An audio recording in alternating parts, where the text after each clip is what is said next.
this guy just got fined $50,000 for pointing a certain finger up in the air. But is it any less offensive than when this guy points a finger in the air? I inherited a $1.3 trillion deficit in the previous administration.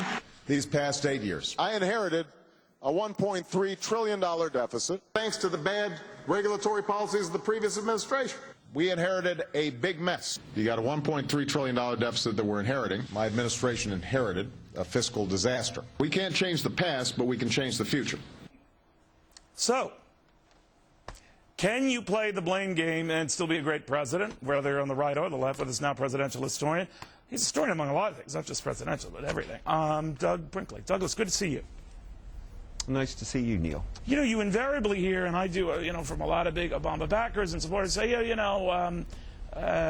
presidents do this all the time, and this guy has a legitimate case. And I just come back, well, he just might have a legitimate case. I'm not here to judge that. I am here to say that I just don't think it sounds presidential.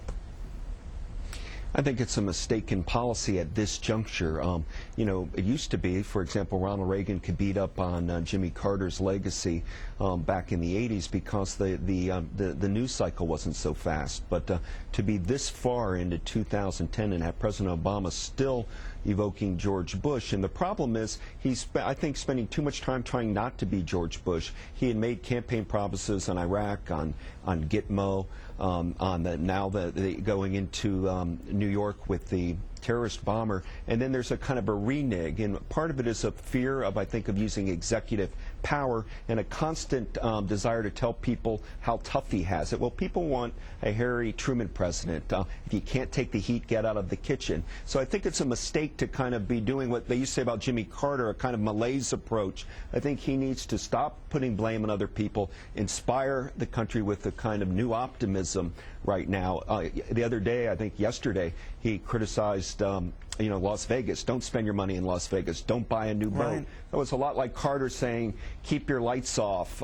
And people aren't looking for a scold as president. They're looking for an optimist. Well, and also, if you're going to vilify someone that's your predecessor, a whole group, I'm reminded that in your better than 900-page tome on Teddy Roosevelt, be legitimately and genuinely populist about it. He was, railing against big American industry and corporations and the like, and he really felt it in his bones. You could agree or disagree with him, but you knew it was the real deal. With this president, that might be in some doubt here. He doesn't feel like the real populist. Yeah, because if you're going to do what TR did, which is light out after them, and really light out after him, Roosevelt had the press at his side all the time back then because Roosevelt himself, Theodore Roosevelt, was a writer. He used to have the muckraking journalists and many of the newspapers on his side.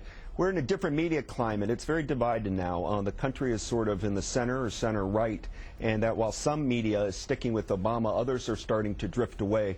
And I think the main thing the president needs to do is not be pointing fingers at the American people, but inspire some kind of new leadership.